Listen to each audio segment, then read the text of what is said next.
Good morning. Mike Staten, soybean educator with MSU Extension, and I'd like to welcome you to this morning's Field Crops Virtual Breakfast.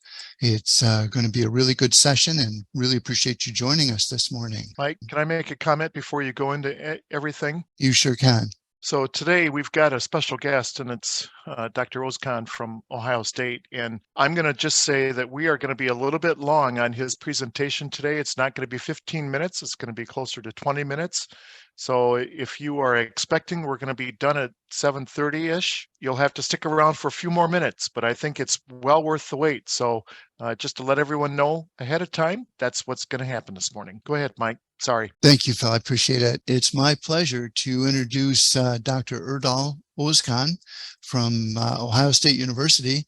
He's a professor in the Department of Food and Agriculture and Biological Engineering and focuses on pesticide application technologies. So Dr. Ozkan, it's a pleasure to have you here today, and I'm going to turn it over to you. Well, good morning, everybody.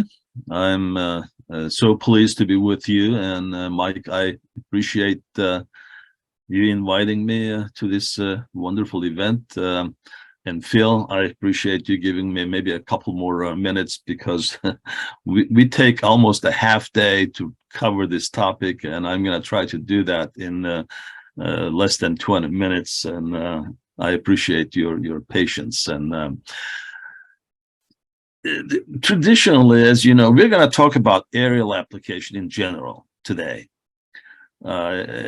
Typically, we use fixed-wing aircraft or helicopters to apply pesticides aerially in the past, and it is still happening. But the drone technology is really gaining popularity in the United States, and especially around the world. For example, in South Korea, about 40% of all ag spraying is done using drones.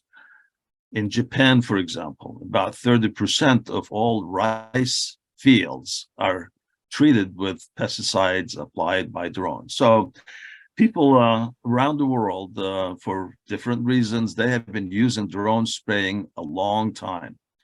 And this phenomena is catching up in the United States just recently. And I'll just go through my presentation and let me share my screen. And in addition to my name, which is, by the way, Turkish, some of you may be wondering where did this name come from, but I've been in the United States for about 50 years, but I still have a mixture of English and Turkish accents. So I went to University of Missouri for my graduate degrees, came to United States back in 1973. So it has been almost 50 years.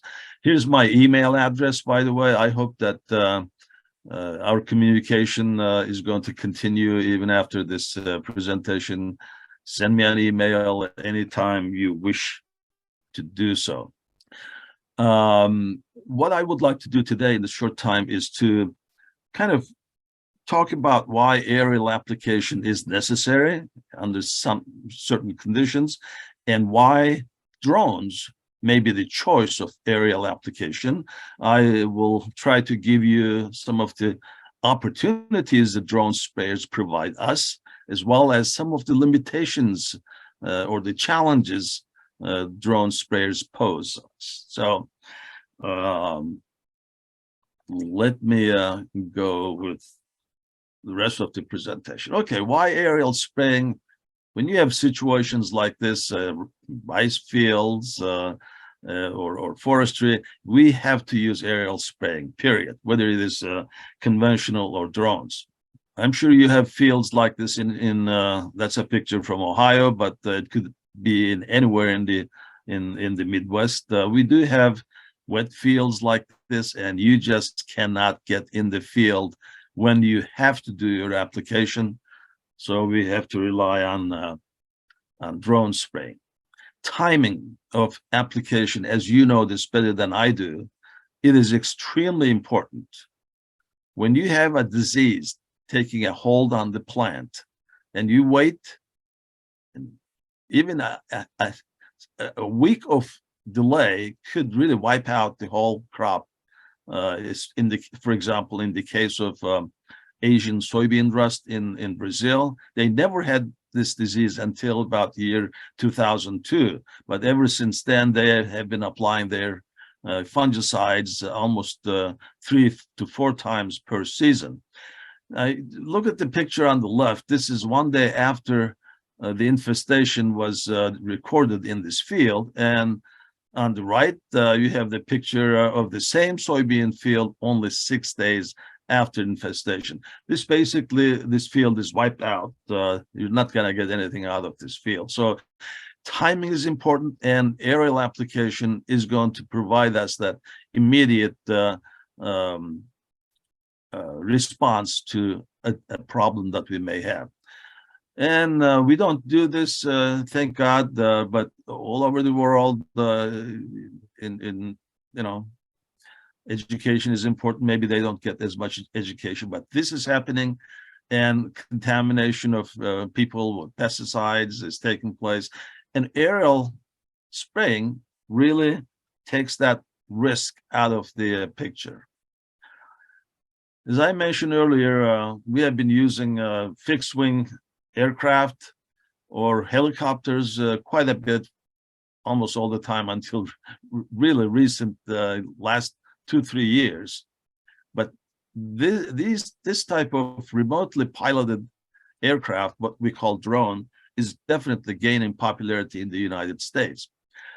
It is this picture was given to me about 30 years ago when I attended a conference in Taiwan by a Japanese colleague. So this is probably the first drone design in the world, and an RMAX, the company name, helicopter. That's the kind of the size you can see in relation to the people, but they've been using this the last 30 years. This company is operating in California right now, and I'm not sure if they are doing any work in other states, but it is being used very commonly. So let's talk about the drones that we know, we see more than the other one, helicopter drone that I mentioned about. So there are 2 types of drones. You may have the nozzles on a boom, as you see on the top picture there, or nozzles that will be located right under these propellers, the rotors, what I call. So those are the 2 types, but you will see later on with a picture, they have so many different designs. Now, the operating principles, they only have about 4 or 5 gallon tank. So you have to use the spray very judiciously, and 2 to 5 gallon per acre application rate is just about what it is. And then tank may be emptied in about 2 to 3 minutes. And the batteries, of course, they run with batteries, and they last, depending on the company, 7 to 10 minutes. And the minimum flying speed of these drones is about, maximum 15 to 30 miles per hour. So some of the more recent and expensive drone models, like this one you're seeing, is a larger sprayer tank with multiple nozzles per nozzle outlet, as you can see here. So in the previous pictures I showed you, there was probably 1 nozzle under each rotor, but here now you got 4 of them right here, another 4. So different designs, and these larger units, they do have much better battery power, and they last longer, and they do have the Bluetooth compatibility. You can operate this thing with your own cell phone. And another nice thing is when tank is empty, as this thing is going back and forth in the field, when it realized that the tank is almost empty, it comes back to the home station, and then you refill it, and it goes back to exact location where the spraying was stopped. Drone sprayers are usually flown manually, 9 to 12 feet above the canopy, but if they have, there's a radar right under the tank. That will allow you to automatically adjusting the elevation depending on the topography, about 9 to 12 feet. It will remain, even if it is going up and down the hill, it will remain that whatever the height you set, but 9 to 12 feet or 10 feet probably is the most optimum. And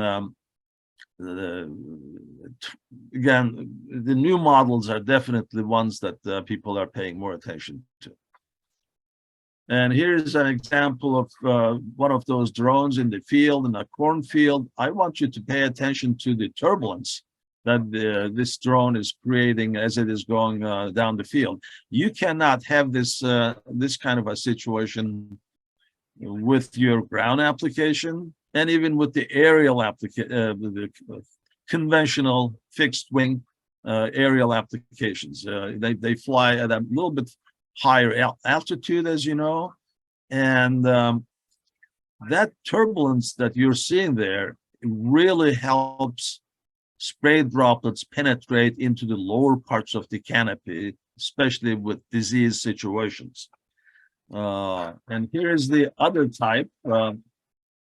This one doesn't have the boom. As you can see at the right below the rotors, you have the nozzles spraying.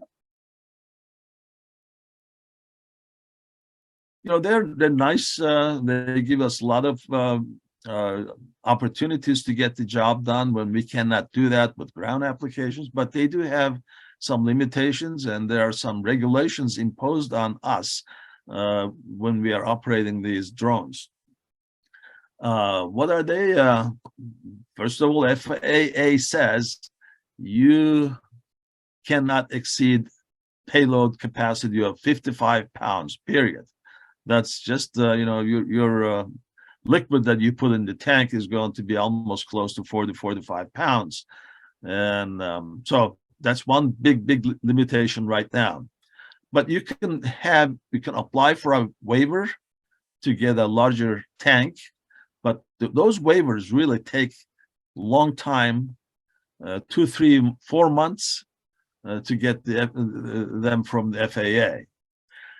And they're not very efficient use of time, as you can imagine. Too small spray tank, it doesn't last very long. And battery life is too short, 4 or 5 minutes, and then there are too many operational restrictions, as you see on the slide.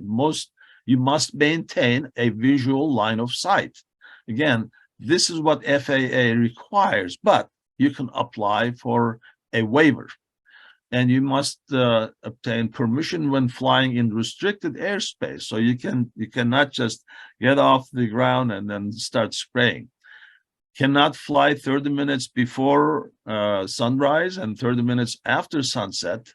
Again, this is without a waiver. And then the most important limitation is right now that people are not going out and buying one of those drones, because it's really not, I have to be honest with you, it is not that economical right now when you have only one drone in the field operated by one person. About the performance of these drones, you may be wondering, you know, are they doing a good job compared to ground applications or compared to aerial, to traditional aerial applications? Well, the answer to that question is we really have very little credible data available to us right now when you compare one to the other. It's always, you can find here and there some reports coming, but the type of drone that they use may be completely different than the drone that I may be using. So I cannot really say with confidence that, oh, everything they said in this publication is truth, and it is truth, but I mean, it may not apply to my situation. There is still the drift potential from these drones. if you don't pay attention to the droplet size and the wind situation. Deposition and coverage under different weather conditions will happen. And the biological efficacy, that's the key thing. Does this thing work? So there is not, there's very little data available that I can cite right now. You know, with the traditional ag aircraft, the things have settled down in terms of the parameters that the pilots should use, or how the airplane should be configured in terms of the length of the boom as it relates to the distance between the wingtip and the edge of the boom, and even the height, how low the boom should be in reference to the wings. So those are well established, and we have found the optimum conditions, and these airplanes are designed like based on those optimum parameters. So we have a lot of information on these. But with the drones, again, this is in its infancy, although people have been using it many years. It's just we have a lot more of them coming out in the market right now. For example, a lot of people are using the boom type drones, but there is no standardization on the length of the boom. And if they are using this type of a drone, as you can see here, there's just here's the nozzle under the rotor. Look at the distance here, look at the distance there, and the distance between nozzles, and how many nozzles should you have under each rotor. There are a lot of unknowns, and there are so many of these units coming out without some real good tests done, whether or not what change they made on this new design is going to be is going to be much better than what they have been using. So let's see, maybe a few more minutes. Let's talk about what's going to happen to these drones. If you have situations like this, you're going to use it, no question about it. But are they going to be able to compete? Yeah, another situation like this, and I'm sure in Michigan you don't grow rice, and probably for that reason, that's not going to be a good reason for you to buy drones. But we have equipment like this, and the size of these booms are getting larger and larger. They are readily available, but if you want to use drones in these kind of fields, it's not going to compete well with the ground application. Swarming. Once we get to this point, I think the future of drones will be bright. What is going to be the best use of drones is really identification of problems in the field and spot spraying. When you have situations like this, you don't want to go out with your 120-foot boom and start spraying and finding them. There are ways that we can identify where the problem is, and then we can, with the drones, go exactly to that same spot and do the spraying. So with this presentation, my closing comments, I suppose, you may be wondering, well, what should I do? You know, if you're interested in getting a drone, you may do that if you really are up to date with everything, including your licenses that you have to have. But if you're not there yet, I suggest you keep up with what is going on with this market, with this equipment. Be informed, attend meetings like this, stay tuned for new label developments, stay tuned for regulatory developments, because things are changing. FAA is getting a little bit easier on the drone users right now. In the meantime, you know, you got to be ready when you have the drone. Get your licenses taken care of. just the last slide. There's a lot of good information that you really have to um, delve in and read these publications. Check the guidelines given by the FAA. There's a website right there. And there's a wonderful publication that FAA published. Here's the URL, but all of these URLs that you're seeing here, I think they, Mike or Phil, but they were going to put it in the chat box, so check it. But the Google, just if you don't have all of these URLs, just go to Google and just say, search under remote pilot dash UAS. You will get to this 87-page publication. And the last resource material I will mention is this Ohio State University Extension publication. And there are the URLs for you to get. So this is a 9-page publication. It will go through a lot of things that I couldn't cover here. And this is probably the only extension publication in the United States. There are a lot of publications, but I think this one kind of looks at drone spraying with an objective angle.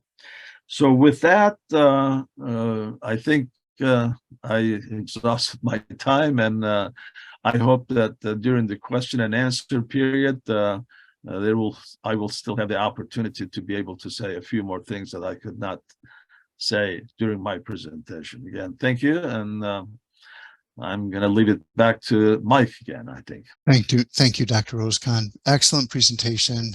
Really do appreciate it. This is one of our most important times, because this is where we give our specialists and others that are joining us a time to answer your specific questions. I see that there is a couple of questions for Dr. Ozkan. So the first one, Dr. Ozkan, is what's the average price, or what's the typical price for some of these spray drones? Well, the price range really varies from $5,000 to $40,000 to $50,000, depending on the size of the equipment and whether or not it has all those bells and whistles that I talked about. So that's the range. But when I say $5,000, that really is probably not going to get the job done. But it may be a good starting point for you, but that's the range. But there are really large, I didn't mention, but huge, colossal drones right now, and they are trying to compete with the large-scale boom sprayers. But they are kind of one-of-a-kind type of thing, and it just is not really practical for an individual user. But if there's a company, they do custom work.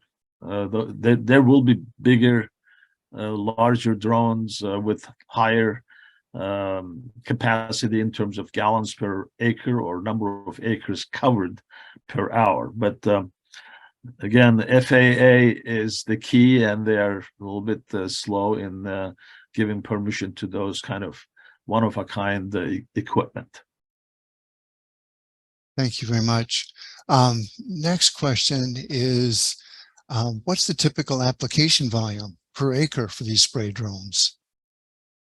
2 to 4 gallons per acre, nothing more than that. So you really, you have a 5-gallon capacity right now. If you don't have the waiver from FAA, so you got 56 pound total weight. It's not just the tank, what's in the tank, but the total weight.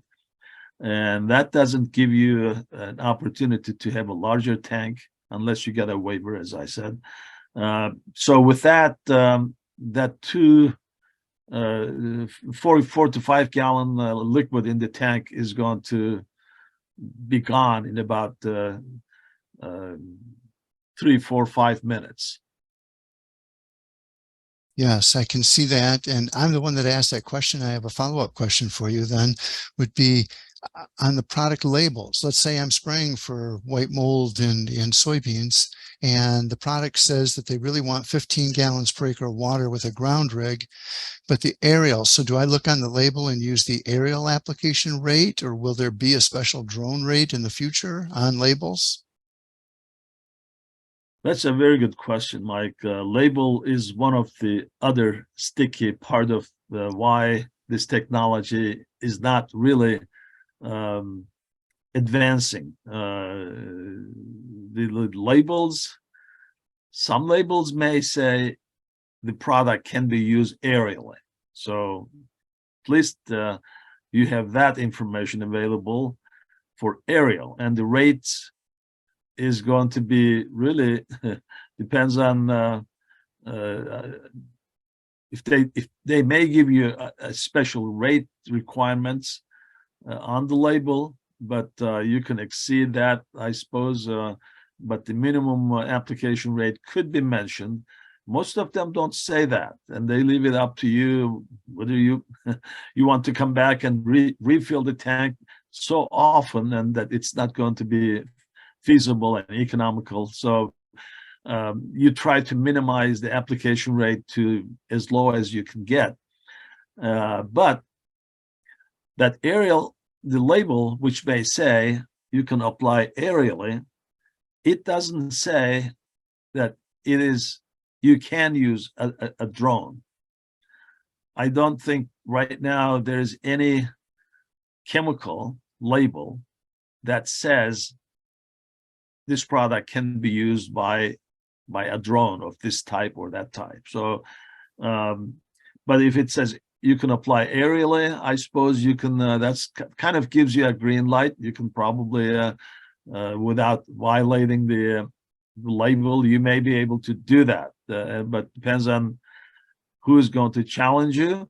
So you're taking a risk if the company says, hey, I said aerially, but I did not say what type of aerial application equipment you will use.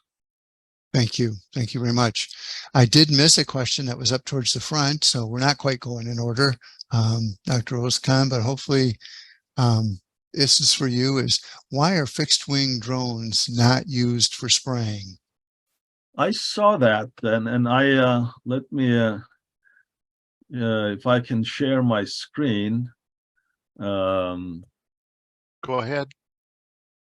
Well, first I think I have to, okay, share my screen, this one right here.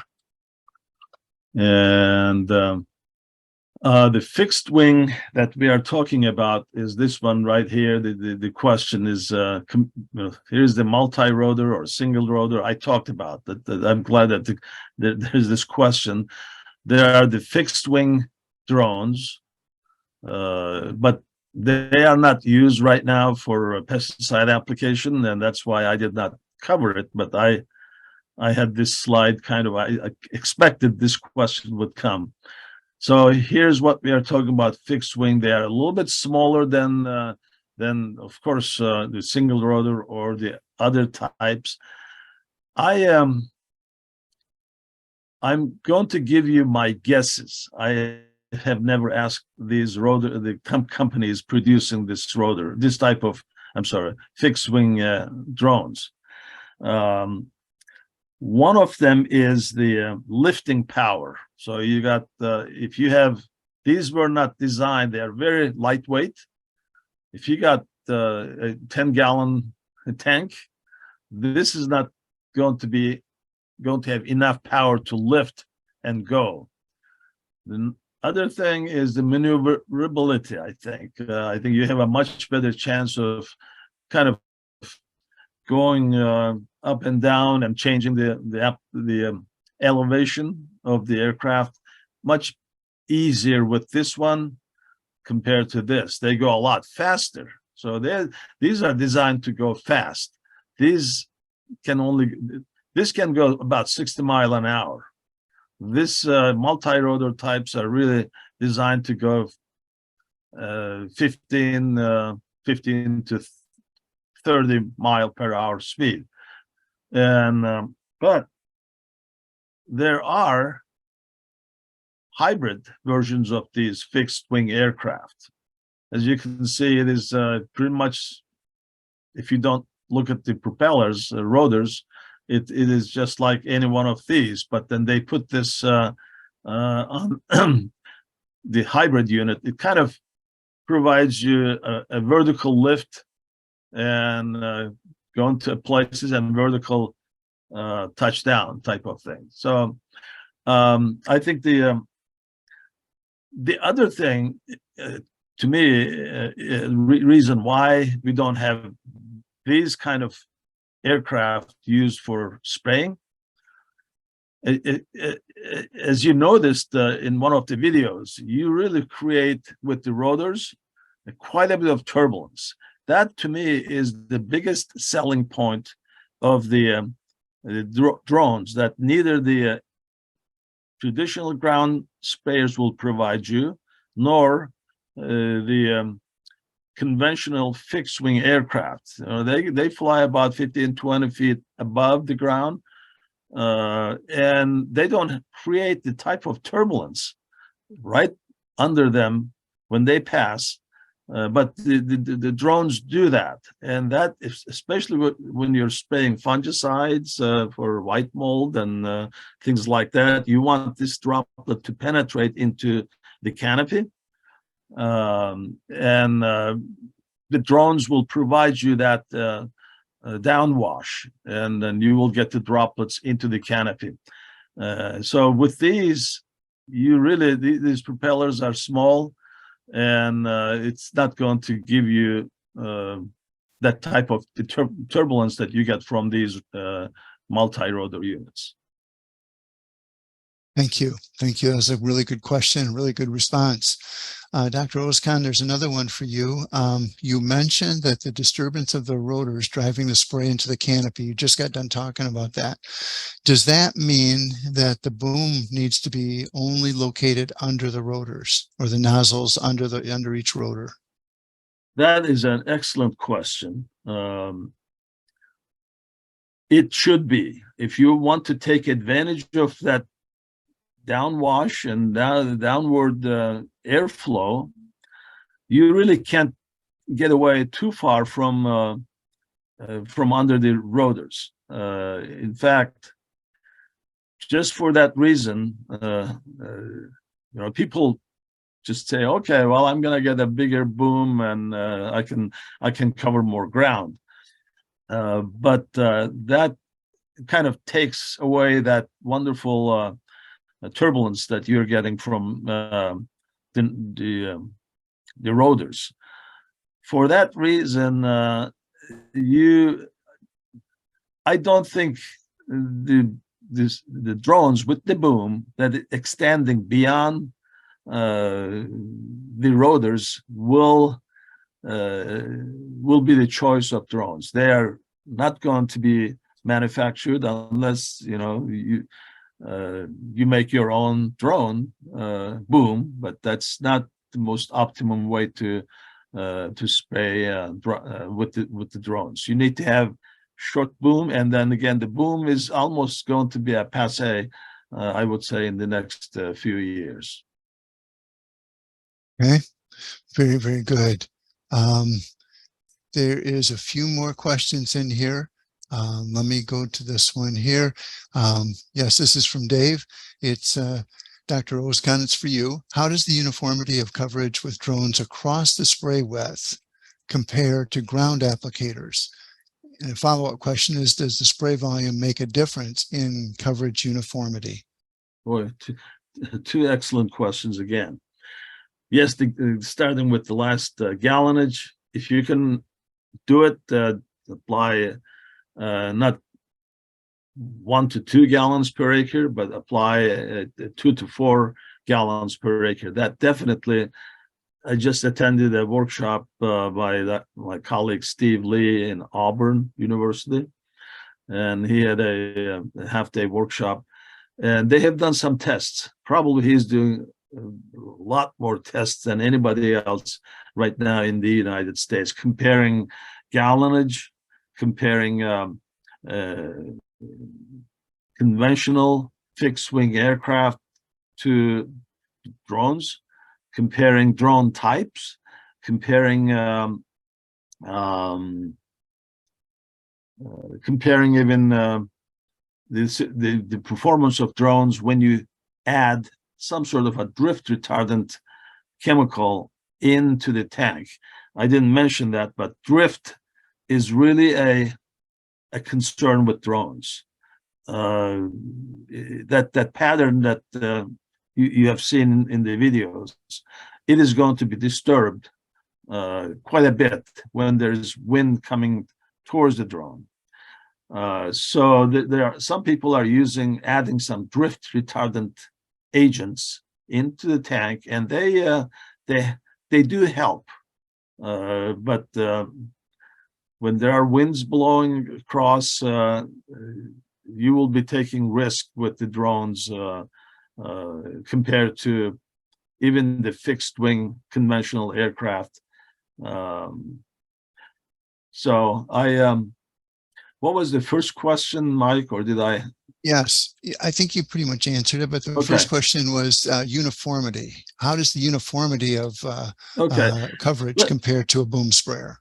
Yeah, Dr. Lee's tests show that actually, when you compare performance of drones, when I say performance, how well the droplets are depositing deeper into the canopy, compare drones to conventional aircraft, drones are doing much better job.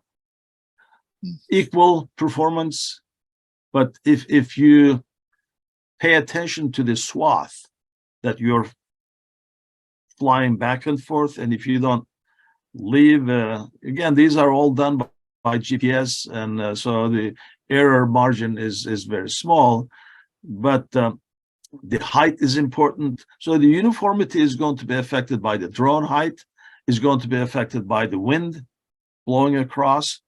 And it is, I think, more sensitive to drift drones compared to, of course, your ground application and the conventional fixed wing aircraft. Good. Thank you. Another question we have is, we assume that the batteries are rechargeable on these spray drones, but are they rapid charge, and is something that you can do in the field feasibly? Well, rapid is a term that may change depending on what definition of rapid is to you, but it takes depending on the power source you have, depending on the battery. The new ones, as you know, the new cell phones charge a lot faster and the capacity is higher. The battery, just like what's happening with the battery industry in other sectors of the business, it is changing. You should definitely have my suggestion, 3 batteries, rechargeable, and when one runs out of juice, put the second one, and by the time you're done with the third one, you definitely will have a recharged battery. 2 is fine. If you can afford to buy a third one, that will be even better. So if you're flying, like I mentioned, the new versions of drones, of course, they have larger batteries because they have higher lifting power. So you will be better off perhaps getting a waiver from FAA and get a drone with larger tank capacity, which also has larger batteries. And with that, I think two batteries will be good. Charging, I would say it takes about 20-25 minutes if I have to give an average number, and you don't want to wait for that 20 minutes. So if you have 3 batteries, each one may last about 10 minutes. So you can kind of rotate those rechargeable batteries without slowing down your operation. Good, thank you. There's a couple more comments I want to mention, then we'll get to the last questions. But Dr. Ozkan entered some URLs for the FFA And so those are in the chat. So those of you that want that information, please review the chat before we close. And then the other thing is that Jeff Andresen put in some good information about our frost-free dates, and that's in the chat. So please look at that before we close today. Those of you that want those links. Couple other questions would be, does the FFA waiver for weight apply to the manufacturer or to the applicator? FAA gives the waiver to whoever is applying. If the manufacturer applies for that waiver, and if you're buying that brand, you're going to be okay. But manufacturers are not doing that at this point. I think you have to apply right now. But I think the trend is going to be manufacturers will say, look, I have the waiver. If you're using this equipment, of course, you have to pay attention to other conditions that FAA is going to be imposing on you. But it takes, the thing is, to get a waiver from FAA, it really takes 3 to 4 months. They have a backlog and they don't have the personnel to deal with drones. It's something that there's so much interest in this topic. I think the public is pushing FAA to be a little bit more rapid with their procedures and giving waivers, but they really don't have enough personnel to take care of every single waiver. They have to look at all the other conditions that you will be satisfying in addition to that one waiver that you're looking for. Very good, very good. In the interest of time, we do have a very timely crop problem that's coming up, maybe, or a couple. This is for Dr. Chilvers. Eric asked if the wet weather that we're seeing and the forecast that Jeff is predicting, are we going to have some disease problems that are aggravated by those conditions? Marty? Hey, Mike. Yeah, certainly. We've been seeing an increased risk in white mold. The trouble there is that fungicide applications really should go on from the beginning of flowering through to the beginning of pod, so R1 through to R3. For the most part, we're starting to get beyond that, probably at the R4 growth stage. We have seen some disease suppression from the R4 growth stage, but not as good as a fungicide application between R1 and R3. And once we really start, I mean, we've been seeing disease now for about 2 weeks actually develop. Once those plants are infected, it's pretty hard to actually reverse any of that. And like revenge applications, once we sort of hit R5 growth stage, you're really wasting money there. So just be mindful of that. And so those fields at risk are those that got canopy closure, perhaps up in the thumb area. That's where we've been seeing some of the areas of risk. With respect to tar spot, we are seeing an increased number of counties with confirmation. We're probably about a month behind where we were in 2021. We are also a little bit behind in terms of growth stages with the corn too. So that may open up some opportunities for a well-timed fungicide application. So what I'd highly suggest is to be out and be scouting your fields and knowing if there's disease pressure there. I personally wouldn't spray until I'd actually seen disease or knew of neighbors that had disease very close by, but being out and scouting is really key there. And then typically there as well, fungicide applications between green silk and beginning of milk, so R1 to R3 is typically best. However, there can be some rare exceptions to that in years where we see later onset of disease. That did not happen last year. It was just so dry, we just didn't really see it. It continued increasing, but it was very, very minimal.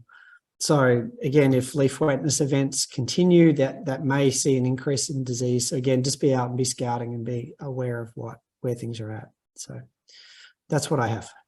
Thank you, Marty. Really appreciate it. Very timely update. Really good question. There are a few more questions in the chat, but we do need to respect your time and we do need to close. So before I do that, I want to be sure and thank Erdal for your time and effort in putting your presentation together. Jeff, thank you so much for your presentation. Both are absolutely critical to crop production. So thank you for your time and effort. Have a great day, everyone.